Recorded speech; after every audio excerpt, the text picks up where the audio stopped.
Bonjour et bienvenue dans la troisième partie des faits historiques de The Elusive Samurai.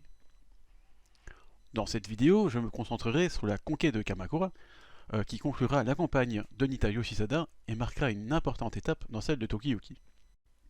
On a donc vu que précédemment, les deux généraux avaient été victorieux en plusieurs batailles, et après un combat décisif à Sekido pour Nita et Hidesawa pour Tokiyoki, ils purent se diriger aisément vers Kamakura, toujours vers la Kamakura Kaido.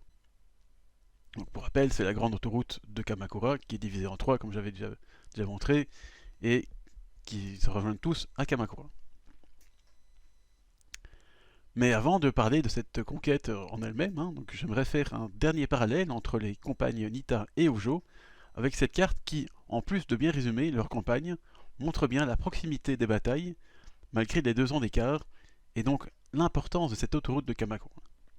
D'ailleurs, si on compare la carte des batailles et celle des étapes de la Kaminomichi, donc la route du haut de l'autoroute de Kamakura, on voit bien que chaque bataille évoquée depuis Kotsesashi se passe à une étape de ce grand chemin. Après cette comparaison, passons véritablement à la conquête de Kamakura. Je me concentrerai sur celle de Nita Yoshisada, car une fois de plus, il y a très peu de sources relatant la conquête de Kamakura par Tokiyoki, là où pour Nita, il y a plus de détails disponibles. En plus de manque de véritables sources historiques pour Tokiyoki, le fait est que il n'y aura pas vraiment de bataille de Kamakura pour Tokiyoki, car comme je l'ai dit dans la précédente vidéo, Tokiyoki a vaincu Ashikaga Tadayoshi à Hidesawa. Donc une fois qu'il sera vaincu, il quittera, il rentrera à Kamakura, mais il n'y restera pas. Donc il n'y a pas vraiment de bataille de Kamakura pour Tokiyoki. Donc c'est pour ça qu'on aura surtout la bataille de Nita Yoshisada. Tout d'abord, commençons par la situation géographique de Kamakura, car c'est en partie ce qui a permis à la capitale des Hojo de tenir plus d'1 siècle sans être conquise. En effet, Minamoto no Yoritomo, donc le fondateur du shogunat de Kamakura, dont j'ai parlé dans la première vidéo, quand il installe son pouvoir, il ne choisit pas Kamakura pour rien. Car en plus d'être la ville natale de son père, sa situation permet une défense presque parfaite. Comme vous voyez sur la carte, Kamakura est une ville côtière avec la baie de Sagami au sud et entourée de montagnes au nord, est et ouest, ce qui est plutôt propice pour une défense efficace. Cependant, cette situation idéale pour la défense l'est moins pour l'accès à la ville, et il a donc fallu creuser dans la roche pour créer 7 points d'entrée et ainsi permettre la bonne circulation des biens et des personnes. Parce que se défendre des attaques c'est bien, mais si tu ne sais pas commercer, ta ville ne va pas tenir très longtemps. Et donc ces 7 points d'entrée sont bien sûr gardés et fortifiés, et cela a suffi pendant les presque 150 ans qu'a duré le shogunat de Kamakura. Mais en 1333, quand Nita Yoshisada arrive, après avoir vaincu les forces shogunales à Bubaigawara et Sekido, comme on l'a vu dans la précédente vidéo, les choses vont bien changer. Les forces du général rebelle sont déjà très nombreuses grâce au soutien d'Ashikaga Tagoji et de l'empereur Go-Daigo, mais aussi par tous ceux qui étaient mécontents du pouvoir en place. Comme je disais, il y a des chiffres qui disent qu'il avait 200 000 hommes ou 100 000 hommes. Bon, c'est des chiffres certainement très exagérés, mais il a vraiment une force conséquente. Et ça va quand même jouer dans la campagne de la bataille de Kamakura. Même si au départ, malgré cette armée très importante, et des forces Hojo très affaiblies, parce qu'elles ont perdu quasiment toute leur force à Bubaigawara et Sekido, la conquête ne sera pas aisée à cause de la défense de fer de la cité. Nita décide donc de diviser ses forces en 3 groupes qui devront forcer 3 entrées à l'est et au nord, et malgré cette tactique en 3 points, comme au premier jour de la bataille de Bubaigawara, les choses ne se passent pas bien pour les conquérants, car les armées Hojo tiennent bon et arrivent à faire tenir en respect leurs adversaires.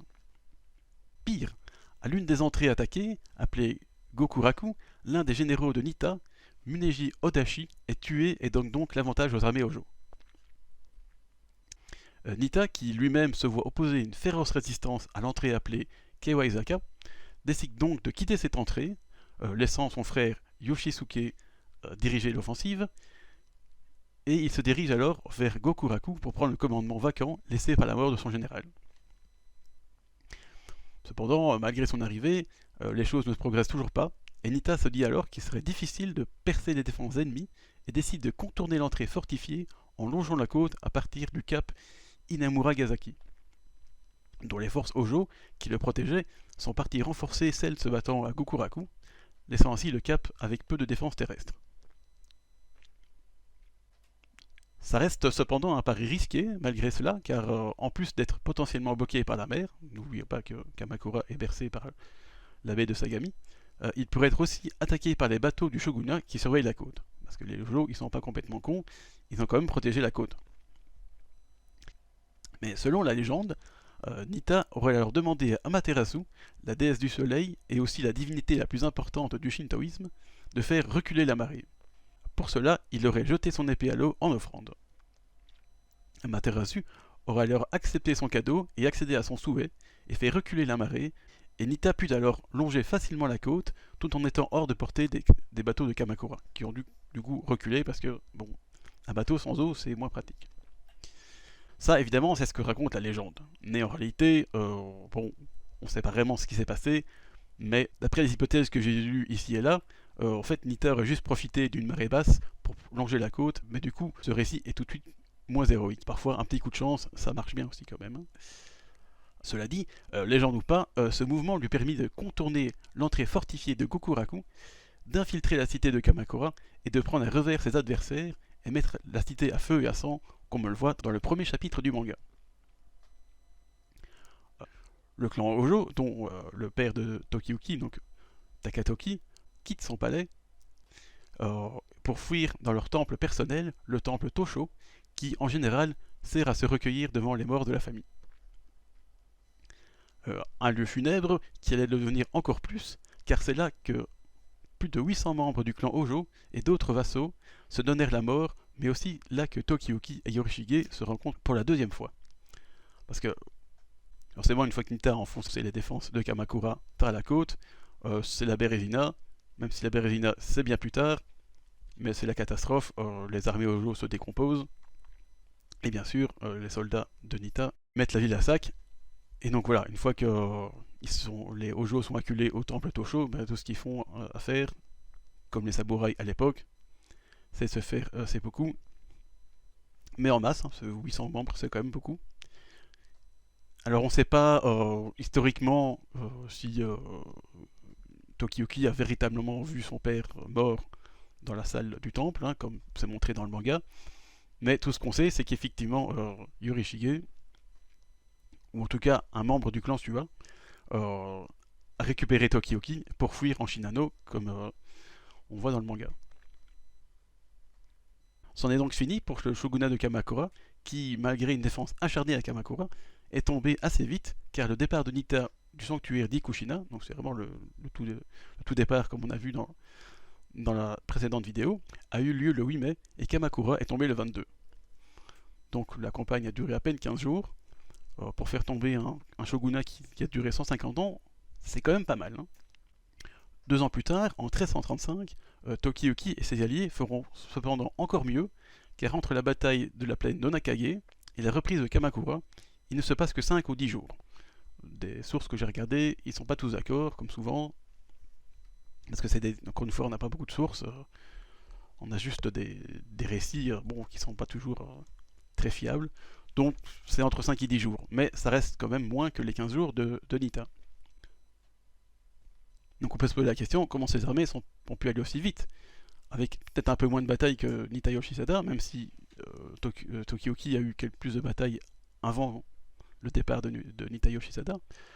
Eh bien, comme expliqué dans le manga, à la fin de l'arc de Kyoto, hein, si vous vous en souvenez, Hojo Yasue, qui avait fui Kamakura en 1333, s'était réfugié à Kyoto chez Sayonji Kinmune, un noble encore fidèle au clan Hojo. Yasue et Kinmune ont alors organisé l'assassinat de l'empereur Go-Daigo. Je n'ai cependant pas retrouvé de source parlant d'un assassinat contre Tagoji, comme dans le manga. Donc ça, à mon avis, c'est peut-être une invention de Yusei Matsui pour s'y impliquer Tokiyuki dans l'arc de Kyoto, mais dans les sources historiques, on ne sait pas si Tokiyuki était à Kyoto. Donc voilà, ça, apparemment, c'est peut-être une invention de Yusei Matsui, qui était très bien, hein.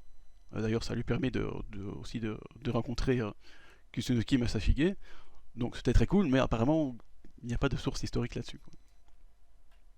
Ce qui est sûr, par contre, c'est que Sayonji lance une invitation à l'empereur Go-Daigo pour venir admirer les feuilles d'automne, la fameuse période des momiji, qui est encore observée aujourd'hui, et qui est la deuxième période la plus touristique du Japon. Après, bien sûr, le Hanami en avril. Donc il invite chez lui pour voir ces feuilles d'automne, et c'est là qu'il comptait alors assassiner l'empereur. Malheureusement pour Saionji, il est trahi par son demi-frère, et l'empereur est mis au courant de cette conspiration. Saionji est arrêté, puis exécuté, alors que Yasue, si tant est qu'il était bien présent, fuit la capitale pour rejoindre son neveu Tokiyuki. Cette tentative ratée aura pris la vie de Saionji, mais sa mort ne sera pas vaine, car ce coup manqué provoqua un grand émoi à Kyoto, mais aussi le rappel d'une partie des troupes stationnées à Kamakura pour renforcer la défense de la capitale. C'est donc à ce moment-là que Suga Yorishige estime qu'il n'y a pas de moment plus opportun pour engager la rébellion Nakasendai. Donc, pardon, c'est aussi un fait historique, comme dans le manga, même si on ne connaît pas les mots précis, mais on sait que la révolution Nakasendai a démarré juste après cette tentative d'assassinat. C'est donc cette coïncidence qui fait penser que Saionji n'a pas agi seul, d'où la possibilité que Yasue l'ait bien aidé dans son coup, ou en tout cas, il a été aidé par Suga Yorishige depuis Shinano. C'est donc cet événement qui explique pourquoi les armées Hojo ont pu rejoindre leur ancienne capitale si rapidement. Bien sûr, ce n'est pas l'unique raison, il ne faudrait pas minimiser la qualité des armées Hojo, ni le contexte où nombre de clans étaient insatisfaits de la restauration de l'empereur Go-Daigo, car bon, si l'empereur a eu ce qu'il voulait, tous les clans n'ont pas eu ce qu'ils voulaient, n'ont pas eu de terre, tout ça, notamment le clan Nita d'ailleurs, n'a pas eu tout ce qu'il voulait. Donc, encore une fois, Tokiyuki fait quasiment la même chose que Nita Yoshisada, il récupère tous les mécontents et il repart vers Kamakura.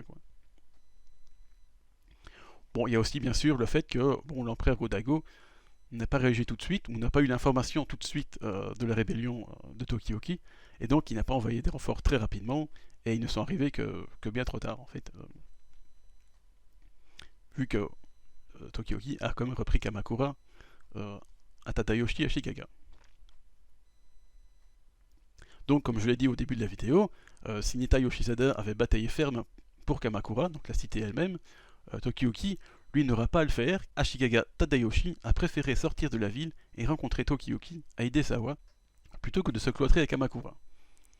Il y a des théories qui pensent que déjà il voulait préserver Kamakura, qui venait de reconstruire, mais qu'aussi il s'est rendu compte que finalement, dans l'époque où il vivait, la défense de Kamakura n'était pas si géniale que ça. Donc effectivement, il y a des historiens qui pensent qu'effectivement, en tout cas à l'époque, en 1335, Kamakura n'était pas si défendable que ça, malgré sa situation quand même stratégique intéressante. Donc, quand Tadayoshi Ashikaga est vaincu, il fuit vers Kamakura, mais n'y reste pas. Il prend juste le temps d'ordonner la mort du prince Moriyoshi, fils de l'empereur Go-Daigo, tombé en disgrâce, car il craignait que ce dernier ne rallie Tokiyuki et donne une plus grande légitimité à sa rébellion. Après cela, Tadayoshi partit avec le fils de Takoji, Yoshiakira, et le prince impérial Nariyoshi, qui est un autre fils de l'empereur. Avec ça, Tokiyuki peut rentrer dans Kamakura facilement. Il y a peut-être un petit reste qu'ils ont dû combattre, mais il n'y avait plus vraiment de résistance. Donc avec ça, cela conclut la conquête de Kamakura par Nita Yoshisada et Hojo Tokiyuki, même si pour ce dernier, ce n'est pas vraiment terminé.